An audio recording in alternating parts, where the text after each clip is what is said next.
broad spectrum of genres, because, different types of series will expose you to different types of language. So, yeah, hopefully there's something here that'll appeal to everyone's tastes. All right, well, let's kick things off then, shall we? And what better way to start than with a show that really throws you in at the deep end? I'm talking, of course, about The West Wing.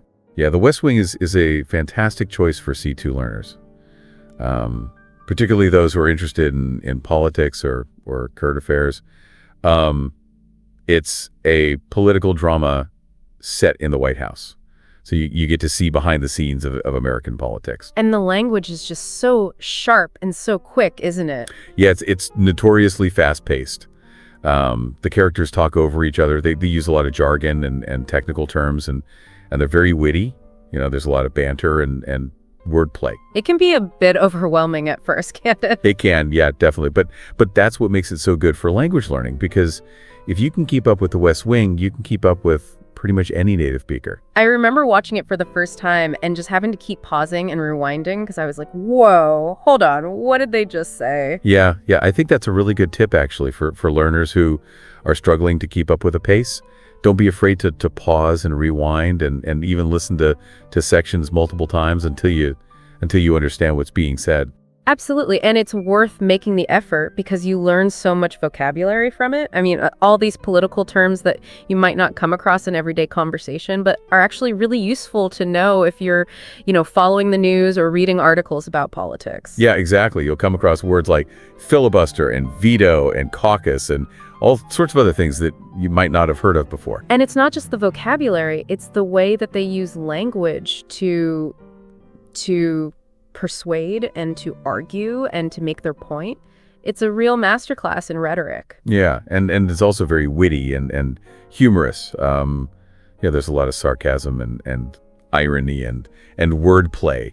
So it's not all dry and serious. It's actually very entertaining. Yeah, you can tell that Aaron Sorkin, who created the show, really loves language. He does, yeah. He's a real wordsmith.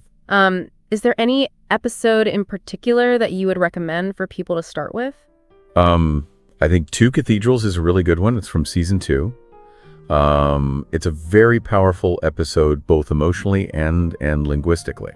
All right, so The West Wing, for those of you who are feeling brave and want to challenge yourselves, let's switch gears now and look at something a little bit more lighthearted. Okay. And something that's beloved by people all over the world. I mean, I'm talking about Friends, of course. Yep, right. A classic sitcom. A classic. And some people might think, well, it's just a sitcom. It's just, kind of silly jokes and easy language. But actually, I think there's a lot that C2 learners can get out of Friends. Yeah, I completely agree. I think there's a misconception that sitcoms are somehow too easy for advanced learners. But actually, I think they can be really valuable because they expose you to that very natural, everyday conversational English that you don't always get from other sources. And also the cultural references. I mean, Friends is so iconic, and there are so many catchphrases and jokes from it that have just become part of popular culture. So if you understand those references, it really helps you to kind of integrate into the English-speaking world. Yeah, and I think another thing that Friends does really well is developing the characters' personalities through their language. Each character has their own very distinctive way of speaking. Oh, absolutely. Chandler is very sarcastic and witty. Monica is very kind of organized and precise. Phoebe is kind of quirky and eccentric. Yeah, and Ross is just Ross. Yeah, Ross is Ross. So by listening to them speak, you really get a sense of who they are as people. Yeah, and I think that's a really important part of language learning is understanding that language is not just about conveying information. It's also about expressing your personality and connecting with other people. Yeah, and in terms of specific things that C2 learners can focus on, I think the use of idioms in Friends is really good. There are so many common idioms that come up time and time again. Yeah, and phrasal verbs as well. Phrasal verbs, yeah. Which are always a challenge for learners. And also just the general rhythm of conversation, how people interrupt each other, how they finish each other's sentences, how they use intonation to convey different meanings. Yeah, and the humor as well.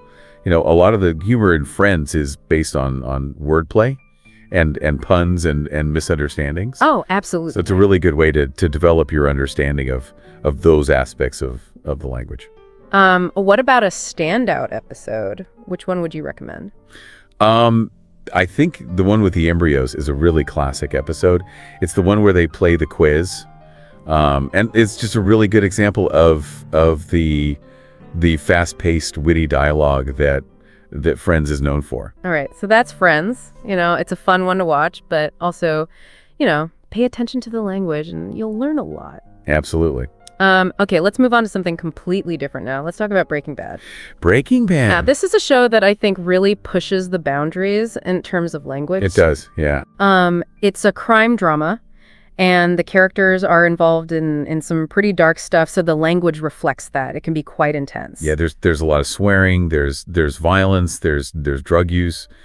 So it's definitely not a show for everyone. But for C2 learners who are looking for a real challenge and who are interested in seeing how language can be used to create tension and suspense and to portray really complex characters, then I think Breaking Bad is definitely worth watching. Yeah, and I think one of the things that Breaking Bad does really well is contrast the different speech styles of the characters. You've got Walter White, who is a chemistry teacher, and he's very articulate and uses a lot of sophisticated vocabulary. Yeah. And then you've got Jesse Pinkman, who is his former student, and his language is much more informal and slangy. Right. And so you get this really interesting contrast between the two of them and how they use language to express themselves. And as the show goes on and Walter gets more and more involved in the drug trade, his language actually starts to change as well, doesn't it? It does, yeah. He becomes much more ruthless and manipulative, and that's reflected in the way that he speaks. Yeah, it's almost like he's adopting Jesse's language in a way. Yeah, he does, yeah. He starts to use more slang, and he becomes much more comfortable with using threats and intimidation. And I think the setting is also quite important in Breaking Bad. It's set in Albuquerque, New Mexico, which is in the southwestern United States. Yeah. And so you get to hear some regional accents and some local expressions that you might not be familiar with. Yeah, and the show also makes use of a lot of Spanish words and phrases, because it's set so close to the Mexican border. Right. So that's another interesting element of the language you can pick up on. Is there a particular episode of Breaking Bad that you think really stands out in terms of the language? I think Ozymandias is a really powerful episode. It's from season 5. It's a very dramatic episode, and the language is very intense and emotional. All right. Well, Breaking Bad is not for the faint of heart, but if you're up for the challenge, then it's a fantastic show to watch, and you'll learn a lot about the dark side of American English. Yeah. Okay, let's cross the Atlantic now and head to London for our next recommendation. And of course, I'm talking about Sherlock. Sherlock. Now, this is a show that I think is just a gift for language learners. It is, yeah. The language is so rich and so witty and so fast-paced. Yeah, and so British. So British, yes. Benedict Cumberbatch, who plays Sherlock, he's got this very distinctive way of speaking. He's very articulate. He uses a lot of long words. He's very quick and witty. Yeah. He speaks in these incredible rapid-fire monologues, doesn't he? He does, yeah. It's almost like he's thinking out loud. And then you've got Martin Freeman as Watson, who's much more kind of down-to-earth and relatable. Yeah. He's the kind of the everyman character. So you get this really nice contrast between the two of them. Yeah. And I think that's one of the things that makes the show so enjoyable to watch is the dynamic between Sherlock and Watson. And it's not just the dialogue that's great. The writing is also really clever. There are all these little puns and word plays and references that you might not pick up on the first viewing. Yeah, it's definitely a show that rewards multiple viewings. And it's also very visually stylish, isn't it? It is, yeah. It's got this very modern, kind of edgy look to it. And I think the setting is also really important in Sherlock. London is such an iconic city, and the show really captures the atmosphere of the place. Yeah, and it's also very British, in terms of the humor and the cultural references. Right. So it's a good way to kind of immerse yourself in British culture. Is there a particular episode that you would recommend people to start with? I think the first episode, A Study in Pink, is a really good introduction to the show. All right, so Sherlock is a must-watch for anyone who's interested in British English, in clever dialogue, and in just a really well-made TV show. Yeah, I would definitely agree with that. Okay, let's step back in time now to the 1960s and take a look at Mad Men. Mad Men. Now, this is a show that's all about style and sophistication. It is, yeah. It's set in the world of advertising, and it follows the lives of a group of advertising executives. Yeah, and it's very much a period piece. You know, the clothes, the music, the language, it all feels very authentic to the 1960s. And the language is just so beautiful, isn't it? It is, yeah. It's very elegant and sophisticated. And you get to see how advertising works, you know, how they come up with these slogans and these campaigns. Yeah, and it's interesting to see how advertising has changed over the years. You know, the techniques that they were using back then are very different from what we see today. And the characters are so complex and so flawed and so interesting. They are, yeah. They're all very human. You know, they've all got their secrets and their desires and their failings. And there's a lot of unspoken tension between them, isn't there? There is. You know, a lot of the trauma in the show comes from the relationships between the characters. And the way that they use language to kind of manipulate each other and to get what they want. Yeah, exactly. Is there a particular episode that you think really captures the essence of Mad Men? I think The Wheel is a really good one. It's the season 1 finale. And it's a very powerful episode, both emotionally and thematically. All right, so Mad Men is a show for people who appreciate good writing, good acting, and good style. Yeah. Okay, let's move on to another show that's very stylish, but in a very different way. Let's talk about Black Mirror. Okay. Now, this is a show that I think is really relevant to our times. It is, yeah. It's a science fiction anthology series, and each episode tells a different story about the dark side of technology. Yeah, and it's very thought-provoking. You know, it really makes you think about the impact that technology is having on our lives and on society. And the language in Black Mirror is really interesting because it often incorporates technical terms and futuristic concepts. Yeah, and it can be quite challenging to keep up with sometimes because the writers are very creative with their use of language. But I think that's part of the appeal of the show, isn't it? It is. Yeah, it's definitely a show that makes you think. And it's also visually very striking, I think. It is, yeah. Each episode has its own very distinctive look and feel. Is there a particular episode of Black Mirror that you would recommend to people? I think Nosedive is a really good one. It's from season 3. And it's a very satirical episode about social media and the pressure to be popular. All right. So Black Mirror is a show for people who like to be challenged, who like to think about the future, and who are interested in seeing how language can be used to explore new ideas. Absolutely. Okay, let's move on to a show now that's set in the past, but that I think is still really relevant today. Okay. And that's The Crown. Ah, The Crown. Now, this is a historical drama about the reign of Queen Elizabeth II. Yeah, and it's incredibly well made. It is. The production values are amazing. The acting is superb. The costumes, the sets, everything is just top notch. And the language is fascinating because it gives you a glimpse into how the royal family speaks. Yeah, it's very formal and polite, and there's a lot of emphasis on tradition and protocol. Yeah, it's a real contrast to some of the other shows that we've been talking about. It is, yeah. But I think it's a really good example of how language can be used to convey power and authority. Yeah, and I think it's also interesting to see how the Queen's language has changed over the years. Oh, absolutely. You know, in the early episodes, she's very young and she's still finding her feet and her language is a bit more hesitant. Right. But as she gets older and more experienced, she becomes much more confident and assured in her use of language. And it's interesting to see how the other characters adjust their language depending on who they're speaking to. Yeah, exactly. You know, they're much more formal when they're speaking to the Queen than they are when they're speaking to each other. Is there a particular episode of The Crown that you would recommend? I think Hyde Park Corner is a really good one. It's from season 1. Okay. And it's the episode where the Queen has to deal with the death of her father. All right. So The Crown is a show for people who are interested in in British history, and in the royal family, and in formal English. Absolutely. Okay, let's finish up with a show now that's a bit more down earth. Let's talk about The Office. The Office. Now, this is a mockumentary comedy set in a paper company in Scranton, Pennsylvania. Yeah, and it's hilarious. It is. It's so funny. And the characters are just so relatable. Yeah, they have very kind of ordinary people with ordinary problems. But they're also really quirky and well-developed. Yeah, and the show does a great job of kind of satirizing office culture. Oh, absolutely. All of the kind of penny rivalries and the awkward social interactions and the just the general absurdity of working in an office. And the language in The Office is really interesting because it's a mix of kind of everyday conversational English and an office jargon. Yeah, and there's a lot of improvisation as well.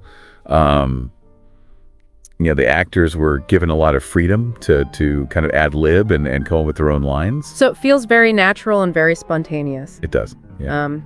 Is there a particular episode of The Office that you would recommend? I think Dinner Party is a really classic episode. It's from season 4. Okay. And it's just a really good example of the show's cringe humor. All right. So The Office is a show for people who like to laugh, who like to cringe, and who like to see how ordinary people use language in everyday situations. Yeah, definitely. So there you have it, a selection of some of the best TV series for C2 learners. Yeah. I mean, this is just a small sample. Of course, there are so many other great shows out there, but hopefully this has given you some ideas of what to watch. Yeah, and I think the key thing is to find something that you enjoy watching. Absolutely. If you're not enjoying it, then you're not going to learn anything from it. So don't force yourself to watch something that you don't like just because you think it's good for your English. Yeah, exactly. Find something that you genuinely find entertaining, and then just sit back and relax and enjoy the show. And pay attention to the language. Yeah, try to notice the different ways that the characters use language, and try to think about how you could use those same techniques in your own speaking and writing. Yeah, and don't be afraid to pause and rewind and look up words that you don't understand. Absolutely. The more you engage with the language, the more you'll learn. There you have it. Use TV series to boost your English to the next level. I mean, it's fun, it's effective, and it's a great excuse to watch more TV. What's not to like? Exactly. So what are you waiting for? Get out there and start watching. Yeah, happy watching. All right. Well, that's it for this deep dive. Thanks for listening, and we'll see you next time. Bye. Bye. Hello and welcome to the Learn English Lab. I'm your host, Mike, and today we're diving deep into using audiobooks to learn English. Wonderful. And joining me is language learning expert Sarah. Hi, everyone. Sarah, I'm a big audiobook fan, but I've always thought of them as entertainment, not really like a learning tool. Right. How can we actually use them to boost fluency? That's a great question, Mike, and it's a common misconception. Audiobooks are so much more than just passive listening. They can be incredibly powerful for improving your English no matter what level you're starting from. Okay, so let's unpack that. What's the first step? Is it just about picking any audiobook and pressing play? Well, not quite. Just like you wouldn't train for a marathon by running 26 miles on day 1, you need an audiobook that matches your English level. Makes sense. Starting with something too complex can be discouraging, while something too simple might not challenge you enough. So finding that sweet spot is key. What about active versus passive listening? Is it better to be fully focused, or can I just have the audiobook on in the background while I'm doing other things? Both approaches have their benefits. Active listening is like laser focus, no distractions, maybe even following along with the text if you have it. Okay. It's about really absorbing the pronunciation, intonation, and grammar. So it's like an intense workout for your listening skills. Exactly. Now, passive listening is more about immersing yourself in the sounds of English. Think doing chores, walking, or even driving, as long as it's safe, of course. It helps train your ear to the natural rhythm and flow of the language. I love that idea of training your ear. It makes the learning process feel more natural, almost effortless. Exactly. And you can always switch back and forth between active and passive listening depending on your mood, your time, and what you want to achieve. Okay, so we've chosen our audiobook and we're being strategic about our listening, but what about vocabulary? Audiobooks are packed with new words. How can we actually make those words stick? That's where active engagement comes in. Repetition is key. When you hear a new word, Don't just let it fly by. Rewind. Okay. Try to guess the meaning from the context. And then, this is crucial, write it down. Maybe create flashcards, keep a vocabulary journal, or use a language learning app. Right. Then, the most important step, use the new word. Use it. Try to incorporate it into your own speaking and writing. You're so right about repetition. I used to keep a vocabulary notebook while listening to audiobooks, and it really helped. But isn't it overwhelming to try and learn so many new words at once? How do we prioritize? That's a really good point. You don't need to learn every single new word. Focus on words that seem relevant to your interests or that come up frequently. Okay. And remember, quality over quantity. It's better to learn a few words well than to superficially memorize a long list. That makes a lot of sense. You mentioned pronunciation earlier, and I've always been a bit self-conscious about my accent. Can audiobooks actually help with that? Absolutely. Listening to different narrators with various accents is like giving your ears a workout and recognizing different ways English is spoken around the world. You'll start to pick up on the nuances of pronunciation, rhythm, and intonation. It's like immersing yourself in a variety of English-speaking environments. I never thought about it that way. You've got me thinking. I never realized how much I could learn about intonation just from listening to an audiobook. Can you elaborate on that a bit more? Sure. Intonation is like the music of language. It's how your voice rises and falls, how you stress certain words, and where you pause. Think about how a simple yes can mean different things depending on your intonation. Wow, that's fascinating. I can see how mastering intonation can really make a difference in sounding more natural and fluent. Exactly. And audiobooks are a fantastic way to observe and absorb these subtle but important aspects of language. Okay, so we've covered choosing the right audiobook, active and passive listening, vocabulary building, and even tackling pronunciation and intonation. This is already so much more than I expected. What's next? Well, the next step is to turn this knowledge into action and make audiobooks a regular part of your English learning routine. That's where the real magic happens. So how can we actually make that happen? How do we integrate audiobooks into our already busy lives? There are so many ways. We'll delve into specific tips and tricks in just a moment, but first, think about your daily routine. Are there any pockets of time where you could squeeze in some listening? Maybe during your commute while you're cooking dinner, or even when you're working out? I used to think of my commute as wasted time, but now I see it as prime audiobook time. That's the spirit. Even short bursts of listening can be beneficial waiting in line at the store. Perfect time for 5 minutes of audiobook immersion. It's like turning those little moments of downtime into opportunities for growth. Exactly. And, creating a specific routine can also be really helpful. Maybe you set aside 30 minutes every evening before bed to listen to a chapter or two, or maybe you make it a Sunday morning ritual to relax with an audiobook and a cup of coffee. I love that idea of a ritual. It's about making it a conscious choice, not just something I'm squeezing in when I happen to remember. Precisely. And the beauty of audiobooks is that they're so flexible. You can listen while you're doing other things, so it doesn't have to feel like you're adding something extra to your already busy schedule. It's like multitasking, but in a way that actually benefits your mind. Exactly. And speaking of making things easier, many audiobook apps have speed controls, which can be a game changer. Oh yes. I love being able to adjust the playback speed to match my comprehension level. Sometimes I slow it down if the narrator is particularly fast or if the topic is a bit challenging. That's a great strategy. Slowing down the narration can make a world of difference for beginners. It gives you more time to process each word and really grasp what's being said. And on the flip side, more advanced learners might enjoy speeding up the narration to challenge themselves and get used to faster-paced English. It's like choosing the right weight at the gym. Yeah.